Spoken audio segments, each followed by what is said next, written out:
ATV, Amani TV DRC.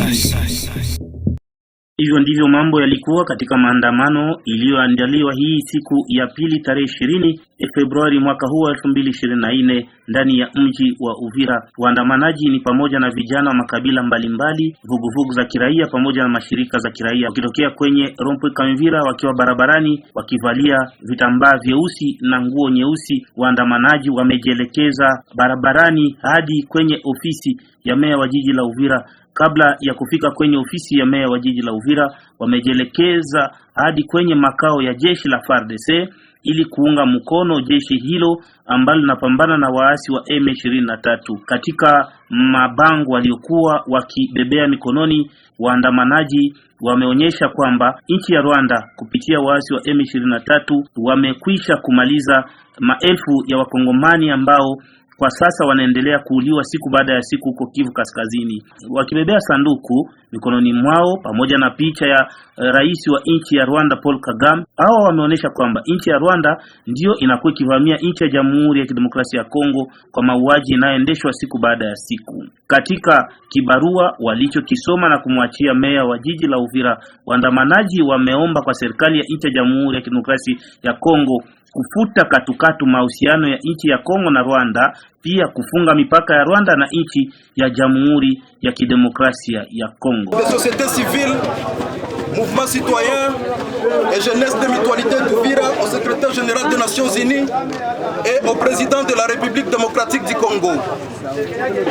La population de la ville d'Uvira, à travers les signataires du présent mémorandum, organise cette marche pacifique ce jour pour exprimer leur ras-le-bol par rapport au génocide que M. Kagame, président du Rwanda, est en train d'opérer à l'est du Congo sous l'œil complice et coupable de la communauté internationale. Faut-il rappeler que depuis 30 ans, les habitants du Nord et Sud Kivu endurent des souffrances extrêmes, dont les massacres à grande échelle, les assassinats ciblés et sélectifs, les mutilations ainsi que les violences sexuelles, l'expoliation des terres et le pillage spectaculaire des richesses nationales. Il en découle alors la paupérisation de la population, la résurgence des maladies jadis éradiquées, la destruction méchante des infrastructures, comme si le peuple congolais n'a pas le droit de vivre aisément sur la terre de ses ancêtres. Les terroristes du M23 viennent d'établir notre relais au Sud Kivu, parce que M. Michel Rukunda, alias Makanika, commandant de Twirwaneho, avait entrepris des contacts avec le régime sanguinaire du Rwanda, ainsi que le M23 au début de l'année 2023, selon les rapports du groupe d'experts des Nations Unies de juin 2023.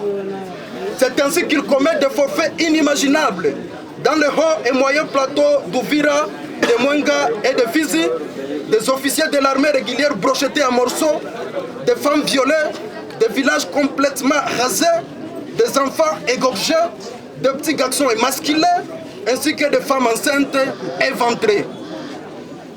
Toutes ces violences inouïes sont planifiées et exécutées au vu et au su de la fameuse communauté internationale qui banalise la souffrance des Congolais. Aussi ferme-t-elle honteusement les yeux et laisse le bourreau se pavaner dans son espace sans qu'elle ne lève son petit doigt. Eu égard à ce qui précède, la population d'Uvira demande à l'ONU et au président ce qui suit. 1.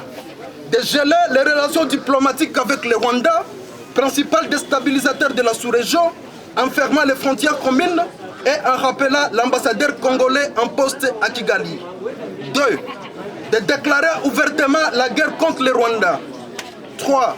De sanctionner les bourreaux du peuple congolais dont les actes de violation des droits humains sont officiellement documentés et coulés dans différents rapports, dont les rapports Mapping des Nations Unies, les rapports de la Commission des Nations Unies aux droits de l'homme, ainsi que le livre blanc du ministère des droits humains de la RDC.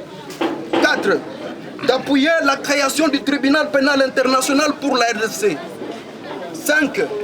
De revoir à la baisse le train de vie des animateurs des institutions, dont la présidence, le gouvernement, l'Assemblée nationale, le Sénat, afin d'injecter la différence aux forces armées de la République, ainsi qu'aux jeunes Wazalendo qui sont en train de défendre l'intégrité territoriale de notre pays au prix de leur vie. 6. de procéder à la condamnation à mort, suivie d'une pendaison publique de tous les traîtres. 7. De procéder à la nomination des animateurs provinciaux des réservistes. 8. D'identifier tous les Tutsis rwandais au sein des services de sécurité, FRDC, PNC, DGM et ANR, leur révocation et leur rapatriement au Rwanda. 9. D'ouvrir un autre front au Sud Kivu en vue de poursuivre les terroristes Twirwaneho qui se cachent dans les montagnes d'Uvira, Mwenga et Fizi.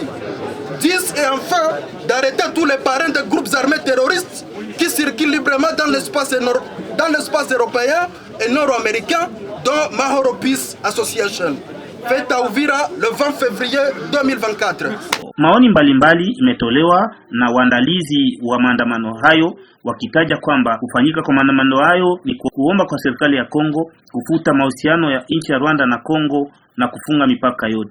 Kusudio letu sisi ni kuomba gouvernement congolais ipise kukata kitofu na Rwanda, kukata kabisa relation diplomatique na Rwanda. Maandamano inalenga kusema kwamba tunataka kupana malalamiko na kuonyesha wazi kwamba kuna vitu ambavyo haviendelei kwenye mashariki ya kidemokrasia ya Kongo, na hivyo vitu ni mauaji ambayo tunaendelea kupitia sisi kama wananchi wa Kongo. Yapata sasa miaka apepre 13 sasa hivi Rwanda na M23 na avoir même complicité ya communauté internationale. Wakati nchi inavamiwa inakuwaka deklare etat de guerre pour que wananchi kujikomboa, na ile inaonekana kama wananchi wetu wa maservisi za securite hazina appui sur le plan logistique, hazina kitu. Ilafali serikali yetu ya Kongo kuisisimua kuangalia kama wanaweza kuwa wanapata ile mamishahara kidogo parce que c'est depuis longtemps jeshi wa Kongo iko na kufa, iko na tumika, hakuna hata kuwa bien rémunéré. Shukrani mpenzi mtazamaji wa ATV, tunakuomba kuendelea kujiabone, kupartager, kukomante, pia kusambazia wengine kazi hii. Shukrani kwa muda wako. ATV, Amani TV DRC.